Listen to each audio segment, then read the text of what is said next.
वॾे हाल वाल ॿियो सभु ख़ैर आहे? ख़ैर पिया बाबा। तबियत है? अमूल पिया सफ़ा। जाॾे काॾे ख़ैर? ख़ैर ख़ैर। हाँ ॿियो को नओं ताज़ो? अमूल पिया टीवी था हलाए बोर था टीवी बंदि लही पिया टीवी हलाए। हाँ टीवी बिल्कुलु टीवी हलायूं था। रिमोट काॾे वियो? ओयो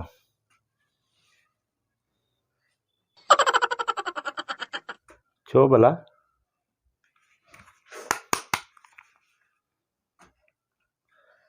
हले त नथी? हलाए राति हले पई। पोइ छा कयोसीं? मां छा कयो राति हले पई बाबा हलाई राति बि। पोइ हाणे छा थी वियो? बिजली बि आहे हर शइ आहे। बिजली त हले थी। पोइ छो नथी हले? अरे हिन जो मसइलो इहो सम्झ में ॻाल्हि नथी अचे कॾहिं हले थी कॾहिं बंदि थी वञे। मींहं बरसाति करे गबल थी वई जे। अलाए यार कंहिं मिस्त्रीअ ॾिसूं। हाँ ईअं कयो। नालो छा अथव? नालो वसीम था। न बाबा वो खलीक ना है। खलीक, हाँ कंध कोटारो। जी जी। हाय खलीक मिस्त्री कंध कोटारो। साईं खलीक।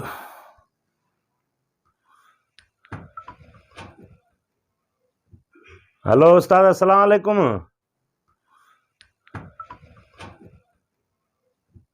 हेलो उस्ताद अस्सलाम वालेकुम। छा हाल वाल आहे? ख़ैर आहे? मज़े में ठीक ठाक? ॾे ख़बर वांदो आहे? हाँ यार ॿुधो मिस्त्री खे मां हिकिड़े खे चयोमि हुन जी ॻाल्हि मूंखे सम्झ में न आई। मारी टीवी ख़राबु थी पई आहे भई इहो कुर्ब कर अचु त साईं ॾिसी ॾे। हा महिरबानी महिरबानी बस अचण ई कर। हवा अचे थो बस फोन कई आहे।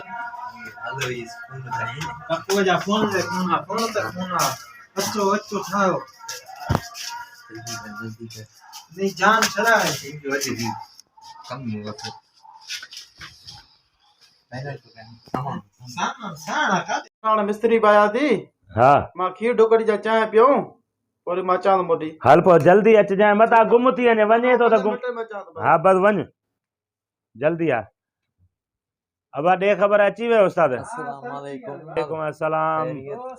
हाँ बाबा ख़ैर मज़े में ठीक ठाक फर्स्ट क्लास खैर खैर अल्हम्दुलिल्लाह।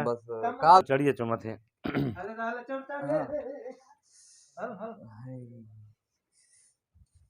आज पींदा से सी भी आए चा मुझे स्पेशल उस्ताद ए पींदो ना चिटी ना पींदो भाई घाटी चाय छा चा बाबा चा हे घाटी चा हां चा छा है बाबा चाय ना मानी कंदकोट का ही है जब कंदकोट का चा चिटी ठा तो जी कंदकोट में वाला ही है चा है ना पानी है। चरे आयो मथो ख़राब थियो तव तव्हां कारीगर आयो या मानी खाने जा मैं दावत कई आहे तव्हांजी? कुछ खाईंदा दे त ज़हन त हलदो न ईअं न त बारी टीवी जो उत्साह चटक करे छॾी असां खाइण का दिमाग कम न कंदो उस्ताद। ये तो ठाए ॾियो टीवी जो मसलो तुंहिंजो टीवी छा ख़राब अथव? बाबा मुंहिंजी टीवी ख़राब थी पई आहे राति बि चङी भली हले पई हलदे हलदे बंदि थी वई आहे बसि टीवीअ खे ठाहियो छा हिते दावत खाइण आया आहियो या निबाग? इहा बि हाणे साईं तव्हां टीवी आंदो या चोरी करे आंदो? टीवी ते हे टीवी काथे आहे बाबा? हे टीवी ते ना टीवी ना है टीवी लगी न बाक़ी हे छा आहे? हे बाबा टीवी ना है हे टीवी का अरे बा हे छा आहे अंधो आहे छा? टीवी काथे इहो त 12 वारो आहे यार बा 12 लिखता है अल्फक पे बदक इहो स्लेट आहे टीवी आहे। अल्लाह अकबर छोरा मिस्त्री आयो चोर आयो अंधा आयो मंडा आयो छा आहे तव्हांखे टीवी नथी नज़र अचे? ना उस्ताद उस्ताद एलसीडी आहे। अरे उस्ताद तव्हां आयो मां आहियां मां भला गॾु तव्हांखे पढ़ायो आहियां छा जो उस्ताद उस्ताद लाथो अथव? हाणे असांजो बसि उस्ताद सभिनीनि खे चवंदा असांजो इहो ज़बान ठही वियो सम्झे थो हाणे ठाहे जो टीवीअ खे। इहो टीवी जो मसलो करे ॾे बाबा करे ॾे बिजली न आहे हे अंधो आहे बिजली हले थी बिजली न आहे माल सां जान छॾाए टीवी ठाहे ॾे त वरी माल सां हलण जी कयो। टीवी हलंदो की शायर त सभु हली आहे। हां अली कीअं अली अख्तर भी पाण और नथी उहा ई न होडी ओ सोराब वेंदो थी ओडे पर ना उहा ई न उहा भी नथी उहा भी प्रोग्राम ते गामो में वेंदो उहा ई न उहा गोठ आहे ना दोनो ए यार अलाई केड़ो खबर है अज साईं टीवी ते मोकल। अरे चरिया आयो मथो ख़राब तव वरी छा थियो उस्ताद असां चरिया तूं हाणे टीवी कीअं हलंदो जो माण्हू न हूंदा टीवी जे अंदरि त पोइ टीवी कीअं हलंदो? अरे अरे निभाग टीवी में हल्दी त उहे माण्हू ईंदा नी, ॼण उहे मोकल ते विया आहिनि। LCD न मोकल खोले ते आया न, ॻाल्हि इहो मोकल ते विया आहिनि।